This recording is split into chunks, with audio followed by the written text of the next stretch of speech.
বিসমিল্লাহির রহমানির রহিম। বিএনপি একটি বহুদলীয় গণতন্ত্রের প্রবক্তা। সেই হিসাবে বিএনপি একটি গণতান্ত্রিক দল। সেই জন্য বিএনপিতে বিভিন্ন মতের লোক আছে। বিএনপিতে বিভিন্ন ধরনের যে কেউ তার মতামত দিতে পারে। বিএনপিতে সে মতামতের উপর ভিত্তি করে জোনাকি আরেকটা ভিডিও করছে যে বিএনপির নেতারা কি বলে। বিএনপি তো সেই জন্য মানুষ বিএনপি করে, কারণ বিএনপিতে মতামত দেওয়া যায়। বিএনপিতে যদি আমার মতটা যদি আমি দিতে না পারি, তাহলে সেটা তার দল হলো না, সেটা তো একনায়তন্ত্র। যেমন আমি একটা কথা বিশ্বাস করি, সেটা হচ্ছে আমার ব্যক্তিগত মতামত হচ্ছে যে মাফিয়া হাসিনা জুলাই আগস্টে যতগুলো হত্যাকাণ্ড ঘটিয়েছে সবগুলোর বিচার না হওয়া পর্যন্ত, শাস্তি না হওয়া পর্যন্ত আওয়ামী লীগ আগামী অন্তত 10-15 বছর নির্বাচন প্লাস রাজনীতি করতে পারবে না। এটা হচ্ছে আমার ব্যক্তিগত মতামত। আচ্ছা, আমি যে এখন মতামতটা দিয়েছি সেটা কি জামাতের কেউ দিতে পারবে? জামাতের কেউ দিতে পারবে? কেউ দিতে পারবে না। জামাত দলীয় হাইকমান্ড যেটা বলবে নিম্ন পর্যায়ে সেটা মেনে নিতে হবে। নিম্ন পর্যায়ে তাদের বক্তব্য হবে একই বক্তব্য। আওয়ামী লীগও একই অবস্থা। আওয়ামী লীগের মাফিয়া হাসিনা যেটা বলতো দলের নিম্ন পর্যায়ে সেটা বলা হতো। এর কথার যদি এক চুল এদিক ওদিক হতো দল থেকে বহিষ্কার। কিন্তু বিএনপিতে সেটা নেই। বিএনপি হচ্ছে উদার গণতান্ত্রিক একটা দল। এই দলে আপনি আপনার মতামত দিতে পারবেন, কোনো সমস্যা নেই। কিন্তু দলের একটা ফোরাম আছে, দলের একটা নীতি নির্ধারণী কমিটি আছে। সেই কমিটিতে বিভিন্ন মতামতের উপর ভিত্তি করে যেটাই গ্রহণযোগ্য সেটাই বিএনপি গ্রহণ করে। এটাই হচ্ছে গণতন্ত্র, এটাই হচ্ছে গণতন্ত্রের সৌন্দর্য। সেটাই বিএনপি চর্চা করে।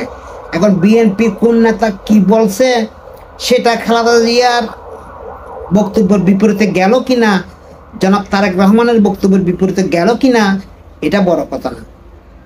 বিএনপিতে আপনি আপনার বক্তব্য দিতে পারবেন, কোনো সমস্যা নেই। আমি আমার বক্তব্য দিতে পারতেছি। যেমন আমার চাওয়াটা আমি বললাম, তো আমার চাওয়াটা কি দল মেনে নেবে?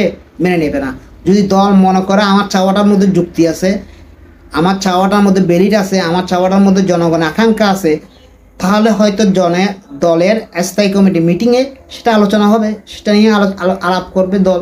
যেটা মতামতের ভিত্তিতে যেটা গ্রহণযোগ্য সেটা গ্রহণ করা হবে। এখন জামাতও তো সেটা পারবেন না। আপনি জামাত শিবিরে সেটা পারবেন? জামাত শিবিরের কেউ বলতে পারবে তারা নিজস্ব কোনো মতামত দিতে পারবে? আওয়ামী লীগের কেউ বলতে পারবে না।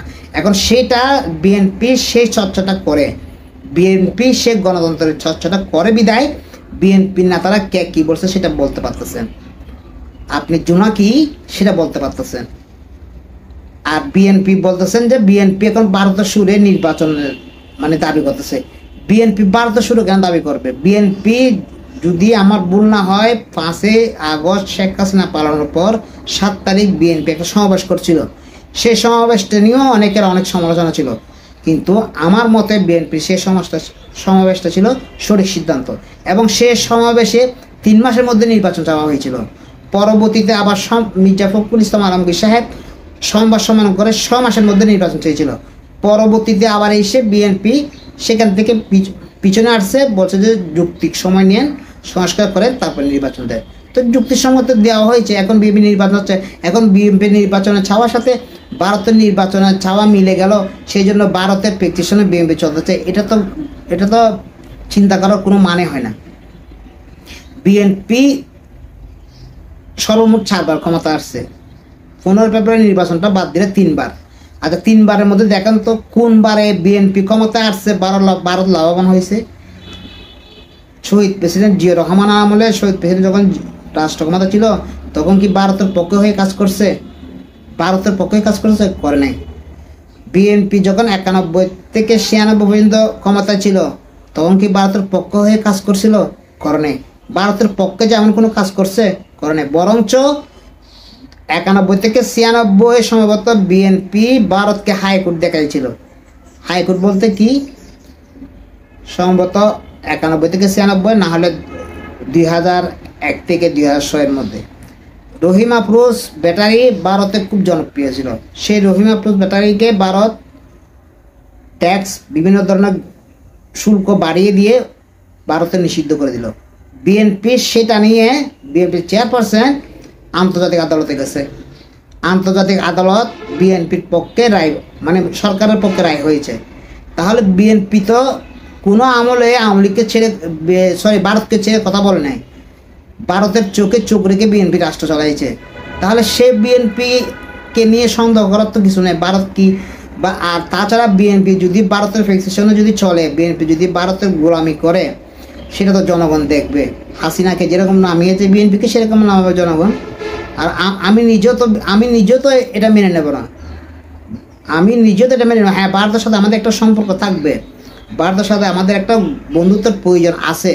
সেটা হচ্ছে ন্যায্যর ভিত্তিতে, চোখে চোখ রেখে, গিভ অ্যান্ড টেকের মাধ্যমে। এক পক্ষেই না, এক পক্ষেই কোনো কিছু না। দাদাগিরি চলবে না, বড় ভাইগিরি চলবে না।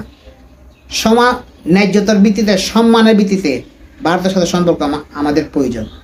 সেই হিসাবে আমাদের সেই সম্পর্কটা থাকবে, যেহেতু ভারত আমাদের প্রতিবেশী। কিন্তু বড় ভাই সুলভ আচরণ, তারপর দাদাগিরি করবেন, তারপর ভারত আমাদের উপর কোনো কিছু ছাপিয়ে দেবে, তারপর কোনো কিছু আমাদেরকে কোনো কিছু না, আমাদের কোনো দাবি আদায় না করে তাদের দাবি পূরণের চেষ্টা করবে। ওগুলো তো বিএনপি কখনো করে নাই, করবেও না ভবিষ্যতে। তাছাড়া বিএনপির কোন নেতা ভারতপন্থী, কোন নেতা ভারতপন্থী না, সেটা দেখার তো কোনো দরকার নেই। বিএনপির হাইকমান্ড কি পরিস্থিতি, কোন পজিশন আছে, আমাদের দলের চেয়ারপারসন দেশনেত্রী বেগম খালেদা জিয়া কোন পজিশন আছে, ওনার মনোভাব কি, আমাদের পরবর্তী ভাইস প্রেসিডেন্ট জনাব তারেক রহমান, ওনার মনোভাব কি, ওনার পজিশন কি, এগুলো হচ্ছে আসল কথা। এখন সেগুলো বিবেচনা করে দলের কোন নেতা কি বলছে, আমাদের দলে তো সেই সুযোগ করে দিয়েছে, মতামত দেওয়ার জন্য বলা হয়েছে। আমার দলের মধ্যে এটাই তো সৌন্দর্য যে যে কেউ তার মতামত দিতে পারে, যে কেউ তার মতামত দিতে পারে। এটার জন্য তো কোনো বিএনপিতে কোনো দরাবাধা নিয়ম নাই যে আপনি দলের নিয়ম নীতির বাইরে কোনো বক্তব্য দিতে পারবেন, এরকম কোনো নিয়ম নাই। আপনি বলতে পারবেন, কোনো সমস্যা নেই। কিন্তু সেটা বিএনপির নীতি নির্ধারকরা তাদের কমিটিতে আলোচনা করে যেটা সিদ্ধান্ত হয়, সেটা হচ্ছে দলের চূড়ান্ত কথা। এখন সেটা নিয়ে জোনাকি বিভিন্ন ধরনের বক্তব্য দিবে আর জনগণ বিভ্রান্ত হবে, এত সোজা না। তারপর বলতেছে সংস্কার। আচ্ছা ঠিক আছে, সংস্কার করেন, 3 বছর 6 বছর এক সময় নির্বাচন দিবেন, তো দিতে হবে। তো নির্বাচন দিলে এখন সেই সংস্কারগুলো রাষ্ট্রপতি অর্ডিন্যান্স দিয়ে পাশ করলেন, কোনো রকম পাশ করে ফেললেন, সমস্যা নাই। কিন্তু সেটা তো সংসদে তুলতে হবে। যে কোনো সময় যখনই নির্বাচন দেন, 3 বছর পর দেন, 6 বছর পর দেন, 10 বছর পর নির্বাচন দিতে হবে। নির্বাচন দিয়ে প্রথম অধিবেশনে সেগুলো পাশ করতে হবে, নয় খারিজ করে দিতে হবে, দুটো থেকে একটা করতে হবে। তাহলে যদি বিএনপি যদি সেই সময় ক্ষমতা গিয়ে যদি সবগুলোকে বাতিল করে দেয়, তাহলে আপনি কি করবেন? কিছু তো করার থাকবে না। তখন তো নির্বাচন হয়ে যাবে, তখন ক্ষমতা বিএনপির হাতে থাকবে। তো বিএনপি যদি সব কিছু খারিজ করে দেয়, তো বিএনপি তখন যদি বিএনপির মন মতো করে সংস্কার করে, তখন আপনারা কী করতে পারবেন? কিছু তো করতে পারবেন।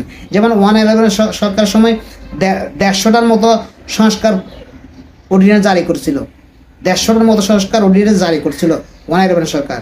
কিন্তু হাসিনা প্রথম অধিবেশনে এসে ক্ষমতা নামার পর 50টাও সম্ভবত রাখে নাই সংস্কারের মধ্যে, তাও কাটছিট করেছে। তাহলে 150টার মধ্যে 50টা শেখ হাসিনা রাখে নাই, তাহলে কি করতে পেরেছেন? যেমন কি করতে পেরেছিল? আসল কথা হচ্ছে যে সরকার ক্ষমতা আসবে তার মনোভাব কীরকম হবে, তার মনোভাব কি জনগণের প্রতি সিম্পেথি থাকবে নাকি ফেসিবাদী হয়ে উঠবে, সেটা হচ্ছে তার মনোভাবের উপর। সে মনোভাবটা যদি বিএনপির চলে আসে, তাহলে জনগণ প্রত্যাখ্যান করবে, সোজা কথা। এটা নিয়ে আগাম পেঁচাল লাগানো, জনগণের মধ্যে বিভক্তি সৃষ্টি করা, এটা তো কোনো মানে হয় না। পিনাকি কথায় কথায় বিএনপিকে নিয়ে আসে, যে কোনো ভিডিওতে বিএনপিকে নিয়ে আসে। সিলেটে আজহারি হুজুর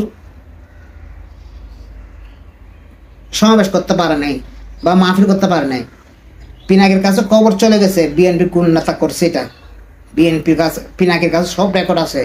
বিএনপি সবাইরে জয় বাংলা করে দিবে, আমি দৌড়লে এরে সারি না, এরে এরকম করি, এরে এরকম করে দিমু, এরে হামদাই দিমু, এরে বইরা দিমু।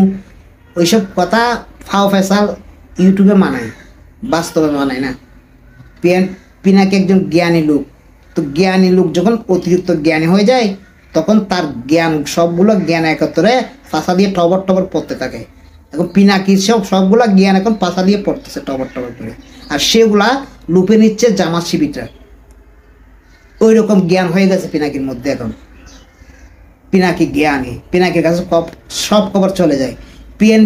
পিনাকি জাতির পিতা হতে চায়, জাতির আব্বা হতে চায়। পিনাকি চাচ্ছে পিনাকি যেটা বলবে বিএনপি সেটা জিহুজুর করবে। সেদিন বিএনপি কেন পিনাকির কথা উঠবে বসবে। পিনাকি কে? পিনাকি কি কে কে কি ধরনের জ্ঞা হয়েছে? পিনাকির কথা উঠতে হবে, বসতে হবে। পিনাকির স্বপ্ন বাস্তবায়ন কোনোদিন হবে না। পিনাকি জাতির আব্বা হতে চায়, কোনোদিন পারবে না জাতির আব্বা হতে। এত সোজা না জাতির আব্বা হওয়া। পিনাকির এই সমস্ত বোমাবাজি বতবাদী সব জনগণ এখন বুঝতে পারতেছে। সবগুলো যে এখন যে সবগুলো বিয়ে ব্যবসা, এগুলো সব জনগণ বুঝতে পারতেছে। সবগুলো বিয়ের জন্য এখন প্রতিদিন ভিডিও করে, প্রতিদিন ভিডিও করে করে বিএনপির দুষ খুঁজে, প্রতিদিন ভিডিও করে করে বিএনপির দুষ খুঁজে। কি বলতেছে আরো? জামাতের দুষ কি জন্য খুঁজবো? জামাতকে কমাতে যাচ্ছে, তো বিএনপি কমাতে যাচ্ছে, এটা গ্যারান্টি কি? সবাই যে বলতেছে বিএনপি এই মুহূর্তে নির্বাচন হলে বিএনপি কমাতে যাবে, বিএনপি এই মুহূর্তে নির্বাচন হলে কমাতে যাবে, সেটা গ্যারান্টি কি? আপনি লিখিত দিতে পারবেন বিএনপি কমাতে যাবে এটা? আপনি লিখিত দিতে পারবেন বিএনপি কমাতে যাবে এটা? জনগণ যাকে নির্বাচিত করবে সে ক্ষমতা যাবে। আমাদের পুরো আস্থা জনগণের উপর। আমরা চাই জনগণ সঠিক সিদ্ধান্ত নেবে। তাহলে আপনি বলে দিচ্ছেন বিএনপি ক্ষমতা যাবে, বিএনপিকে আপনি লিখে দিতে পারবেন বিএনপি ক্ষমতা যাবে এটা? তারা বলতেছে বিএনপি ক্ষমতা যাবে, সেই জন্য বিএনপি সমালোচনা করতেছি। তো বিএনপি তো এখন ক্ষমতা যায় নাই, যখন ক্ষমতা যাবে তখন যদি অন্যায় করে তখন সমালোচনা করবেন। বলছে আমি এখন জামাতে সমালোচনা কী জন্য করবো? জামাত তো ক্ষমতা যেতে পারবে না। তো জামাত যে দুর্নীতি করতেছে, জামাত যে দখলবাজি করতেছে, জামাত যে আওয়ামী লীগকে আশ্রয় প্রশ্রয় দিচ্ছে, সেগুলো সমালোচনা আপনি করতে পারতেছেন না। কারণ ওই যে তাসলিম কালিল একটা পোস্ট করছে রক করার বিষয় নিয়ে, সেটাতে আপনি তেলে বেগুনে জ্বলে উঠলেন। সেটা তো আপনি রিয়াকশন দেখা দিয়েছেন ঠিকভাবে জামাতের পক্ষে হয়ে। তাহলে আমরা কি বুঝতেছি না? জনগণ কি বুঝতেছেন? আপনি কি চান? জনগণ সব কিছু বুঝে এখন। জনগণকে এত বেকুব ভাবার কোনো কারণ নেই। অতএব এসব বতবাজি ছাইড়া দেন। বিএনপিকে নিয়ে রাত দিন পড়ে থাকা এগুলো বাদ দিয়ে দেন, এগুলো কোনো কাজে আসবে না। আর মানুষও একসময় গিয়ে এক কথা বারবার শুনতে শুনতে মানুষও যে সম্মানটা আছে সেটা হারিয়ে ফেলবেন। কারণ এখন আপনার অতিরিক্ত জ্ঞান হয়ে গেছে, সেই জ্ঞানগুলো এখন আপনার ফাঁসা দিয়ে টবর করে পড়তেছে, আর জামাত শিবির যা সেগুলো ধরতেছে। এরকম ধরতে থাকবে, কোনো কাজের কাজ কিছু হবে না। কি করতে পারছেন? অনেক বছর ধরে কথা বলতেছেন ইউটিউবে, কি করতে পারছেন? কিছুই করতে পারেন নাই, শুধু গলাবাজি করতে পারেন। আমার ঢাকা শহরে 2-3 লাখ মানুষ নামাই দেবো, 2-3 লাখ মানুষ 10-15টা নামাতে পারেন কেন? দেখেন, দেখছি তো আপনি কি মানুষ নামাইছিলেন প্রথম আলোর বিরুদ্ধে, দেখছি তো সেটা আমরা, জনগণ দেখছে আপনি কি মানুষ নামাইছিলেন। ওসব দাদাগিরি বাদ দিয়ে দেন, সোজা পথে আসেন, দেশকে কিভাবে এগিয়ে নেওয়া যায় সেই চিন্তা করেন। এইটাই দেশের জন্য মঙ্গল, জনগণের জন্য মঙ্গল। আজকে এই পর্যন্ত, সবাই থাকবেন। আল্লাহ হাফেজ।